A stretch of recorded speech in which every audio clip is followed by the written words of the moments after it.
এটা দেখো, এটা কি ল্যাবরেটরি। হ্যাঁ, ল্যাবরেটরি মানে কি, পরীক্ষাগার বা গবেষণাগার। ল্যাবরেটরিতে কি করি আমরা, বিভিন্ন কিছু নিয়ে পরীক্ষা করি। মানে আমাদের ল্যাবরেটরি সংক্ষিপ্ত রূপ হলো ল্যাব। ল্যাব মানে ল্যাবরেটরি। হ্যাঁ, তো আমি আর পুরাটুকু বলবো না, আমি শুধু বলবো ল্যাব। হ্যাঁ, তো ল্যাবে কী হয়, বিভিন্ন কিছু নিয়ে গবেষণা করা হয়।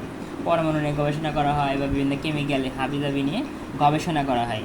হুম, তো দেখো ল্যাব মানে ল্যাব দুই প্রকার আর কি, একটা ফিজিক্যাল ল্যাব আর একটা কেমিক্যাল ল্যাব। তো তার আগে তোমাকে বুঝতে হবে সোয়াস জিনিসটা কি। এটা কিন্তু খুবই ইম্পর্টেন্ট, এটা না বুঝলে তেমন কিছুই পারবে না।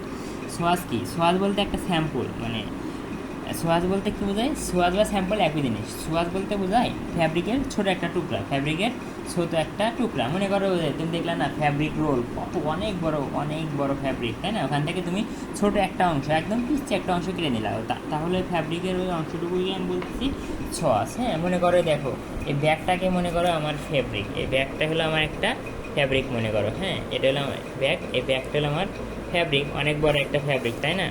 তো এখন এই ফ্যাব্রিক থেকে মনে করো আমি সামান্য অংশ কেটে নিব, এই যে সামান্য অংশ কেটে নিব। হ্যাঁ, এই যে মানে দেখো এখান দিয়ে এটুকু কেটে নিব। হ্যাঁ,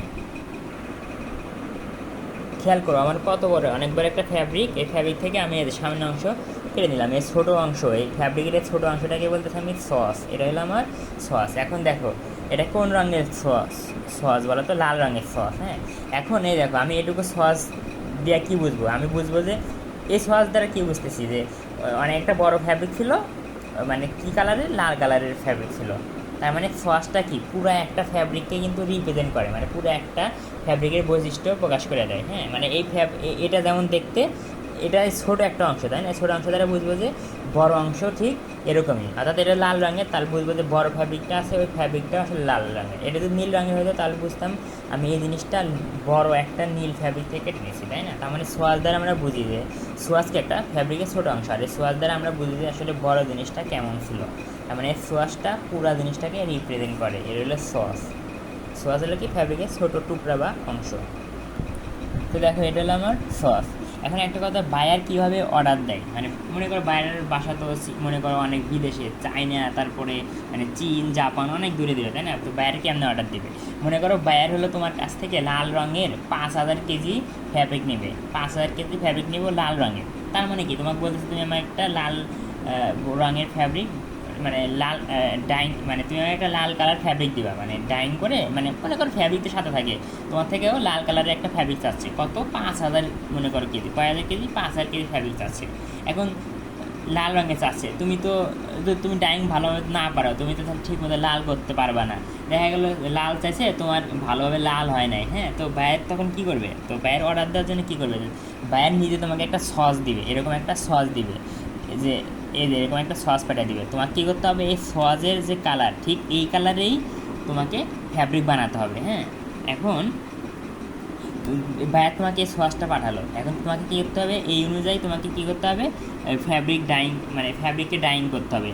মানে তুমি এমনভাবে ফ্যাব্রিককে ডাইং করবে যাতে তোমার ডাইং করা ফ্যাব্রিকের সাথে এই সোয়াসের ফ্যাব্রিকটা মেলে। হ্যাঁ, তো মনে করো তুমি ল্যাবে গেলা, যে প্রথমে 5-10 কেজি ফ্যাব্রিক ডাইং করলা, করে সামান্য কাটবা, ওখান থেকে সামান্য কেটে তুমি সামান্য কেটে, মানে এরকমই, মানে সোয়াজের সমান করে একটা, মানে সোয়াজের সমান করে ফ্যাব্রিক কাটবা, কেটে তুমি কী করবা, ওই বায়ারকে আর পাঠাবা। তখন বায়ার দেখবে যে তোমার ডাইং করা ঠিক আছে কিনা। যদি তোমার ডাইং করা ঠিক থাকে তাহলে বায়ার তোমাকে বলবে হ্যাঁ তোমার কাজ করা ঠিক আছে, তুমি তাহলে আমাকে মানে ফ্যাব্রিক ডাইং করে দাও। হ্যাঁ, তখন তুমি তো একটা ফ্যাব্রিক ডাইং করছো, তুমি যেভাবে ডাইং করছো ঠিক ওইভাবে তুমি 5,000 কেজি ফ্যাব্রিক ডাইং করে দেবা। তার মানে বায়ার তোমাকে প্রথমে একটা সস দেবে। হ্যাঁ, ওই সস অনুযায়ী তুমি আচ্ছা দেখো, সস অনুযায়ী এর একটা সস দিল, তখন তোমাকে কী করতে হবে, এই সসের মতো কালার আনতে হবে। হ্যাঁ, তখন তোমাকে হিসাব নিকাশ করতে হবে যে সোডা দিবা কত কেজি, ডাই কত কেজি দিবা, অর্থাৎ রেসিপি তোমাকে নিজে নিজে বানাতে হবে। হ্যাঁ, রেসিপি বানানোর পরে ফ্যাব্রিককে ডাইং করবা, করে ওখান থেকে তুমি এই সসের সমান করে এক সামান্য অংশ কাটবা, কেটে তুমি কী করবা, ওই যে ওই মানে বায়ারের কাছে পাঠাবা। তখন বায়ার দেখবে, দেখে যদি ঠিক থাকে, মানে তোমাকে যে সসটা বায়ার দিয়েছিল ওই সসের সাথে তুমি যে পাঠাইছো ওটা যদি মিল থাকে বায়ার তোমাকে অর্ডার দেবে, আর যদি মিল না থাকে তাহলে সাধারণত তোমাকে অর্ডার দেবে না। আর বিভিন্ন ধাপ আছে, আবার রিসাবমিশন করা যায়, ওগুলো যাচ্ছি না। মানে যদি না মেলে তাহলে তুমি তো আর কি মনে করো তুমি পাবা না, অর্ডার পাবা না, এই তো। তাহলে এইভাবেই বায়ার তোমাকে অর্ডার দেবে। এখন দেখো ক্যাল ল্যাবের কাজ কি, কেমিক্যাল ল্যাব। হ্যাঁ, তো কেমিক্যাল ল্যাবের প্রধান কাজ হলো বায়ার যে তোমাকে একটা সস দেবে। দেখো সস বা স্যাম্পল বা স্ট্যান্ডার্ড একই জিনিস। সস স্ট্যান্ডার্ড বা স্যাম্পল মানে কি, যাকে অনুসরণ করে তুমি কোনো কিছু বানাও, তাই না? যেমন এই যে বাইরে আমাকে সসটা দিছে, এই অনুযায়ী তো আমি ডাইং করবো, তাই না? মানে যাকে অনুসরণ করি তাকে আমরা সস বা স্ট্যান্ডার্ড বা স্যাম্পল বলতেছি। তো তোমাকে কী কেমিক্যাল ল্যাবরেটরি আমরা কী করি, হ্যাঁ, কেমিক্যাল ল্যাবরেটরির কাজ হলো তুমি ওই সসের যে কালার আছে ওই কালার অনুযায়ী তোমাকে রেসিপি তৈরি করতে হবে। অর্থাৎ রেসিপি বানাতে কতটুকু সোডা, কতটুকু সল, কতটুকু কালার লাগবে, ওগুলো তুমি হিসাব নিকাশ করে বের করবা। আবার 2 নাম্বার কি, কালার কোয়ালিটি মেনটেন করে কালার রেসিপি তৈরি করবে। কালার কোয়ালিটি বলতে কি, যেমন কালার কোয়ালিটি বলতে একটা ফ্যাব্রিক দিনের আলোতে কোন বর্ণ প্রকাশ করবে, রাতে কোন বর্ণ প্রকাশ করবে। মনে করো আকাশ যদি ঘোলা থাকে, মানে মেঘলা থাকে, তখন তুমি বাইরে গেলা, তখন তোমার ওই ফ্যাব্রিকটা কোন বর্ণ প্রকাশ করবে, এরকম। মানে বিভিন্ন কন্ডিশনে কিন্তু ফ্যাব্রিক বিভিন্ন বর্ণ প্রকাশ করে। মানে তুমি একটা শার্ট গায়ে দিছো, ওই শার্ট কেমন, মানে এই এখন মনে করো রাতে কেমন দেখাবে, কালো, তারপর দিনের বেলা কেমন দেখাবে, এরকম কেমন দেখাবে। হ্যাঁ, এইগুলো ঠিকঠাক করে জাস্ট একটা কালার রেসিপি তৈরি করবো। মেনলি কি কালার রেসিপি তৈরি করব, কালার কোয়ালিটি মেনটেন করে।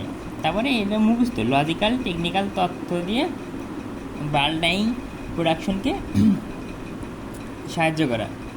একটা কথা মনে রাখবো, অনেক কাজে লাগে। বাল্ক মানে অনেক বেশি। হ্যাঁ, বাল্ক ডাইং প্রোডাকশন। আচ্ছা, আমরা যে ল্যাবে করছি, কী করছি বলো তো? সামান্য 5-10 কেজি, মানে 5-10 গ্রাম ফ্যাব্রিককে ডাইং করছি। ওটা কিন্তু আমার বাল্ক ডাইং প্রোডাকশন না। বাল্ক ডাইং মানে কি অনেকটুকু ফ্যাব্রিককে ডাইং করা, মানে 500 কেজি, 600 কেজি, 1000 কেজি, এরকম অনেক পরিমাণে। বাল্ক শব্দটা যেখানে থাকবো তখনই বুঝবো অনেক পরিমাণে। তাহলে বাল্ক ডাইং তার মানে কি অনেক বেশি পরিমাণ ফ্যাব্রিককে ডাইং করা।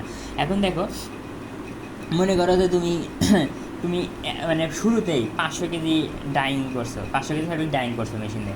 দেখলে যে ডাইং করার পরে দেখলে যে বায়ের যে কালার চাইছিল ওই কালার আসে নাই, তাহলে কি তোমার 500 কেজি ফ্যাব্রিক নষ্ট। তাহলে 500 কেজি ফ্যাব্রিকের অনেক দাম আছে, তারপর তুমি কালার দিয়ে ডাইং করছো, কালারগুলোর দাম আছে, তাহলে কি তোমার কোম্পানির লস। হ্যাঁ, তো তাহলে তুমি লসকে কীভাবে এড়াবা? আচ্ছা, তুমি তো বুঝতেছো তোমাকে 500 কেজি ডাইং করতে হবে। তো প্রথমে তুমি 500 কেজি ডাইং করবা না, তুমি 10 থেকে 15 কেজি ফ্যাব্রিক নিবা, নিয়ে ল্যাবে যাবা, যে ডাইং করবা, করে দেখবা যে সোয়াজের সাথে মেলে কিনা। যদি মেলে তাহলে তো হলোই। ওই অনুযায়ী তুমি পরবর্তীতে ওই তুমি যে ল্যাবে করছো, যে হিসাব নিকাশ করছো, ওই হিসাব নিকাশ অনুযায়ী তুমি ওই যে বাল্ক প্রোডাকশন করবে, মানে ডাইং মেশিনে যাইয়ে তুমি অনেক বেশি 500-1000 কেজি ডাইং করবা। তার মানে দেখো, তার মানে আমি বুঝলাম বাল্ক ডাইং প্রোডাকশনের আগে তুমি আগে কি ল্যাবে যায় কিন্তু হিসাব নিকাশ করে দেখতেছো। হ্যাঁ, এতে কি তোমার ফ্যাব্রিক কিন্তু নষ্ট হবে না। তো তার মানে কি আমার ল্যাবটা আমাকে কী করলো, বাল্ক ডাইং প্রোডাকশনে সাহায্য করলো। কীভাবে সাহায্য করলো? এরকম টেকনিক্যাল তথ্য দিয়ে, মানে ইনফরমেশন দিয়ে। আমি ল্যাবে করছি, এক্সপেরিমেন্টস করে দেখছি যে কতটুকু সোডা কতটুকু লাগবে। হ্যাঁ, ওই অনুযায়ী আমি ওই বাল্ক ডাইং প্রোডাকশনের ক্ষেত্রে হিসাব করবো। এই তো, এটা হলো তোমার কেমিক্যাল ল্যাবরেটরির কাজ। টু ফর্মুলেট রেসিপি অ্যাকর্ডিং, এগুলো পড়লেই লেখা আছে, পড়লেই বুঝবে।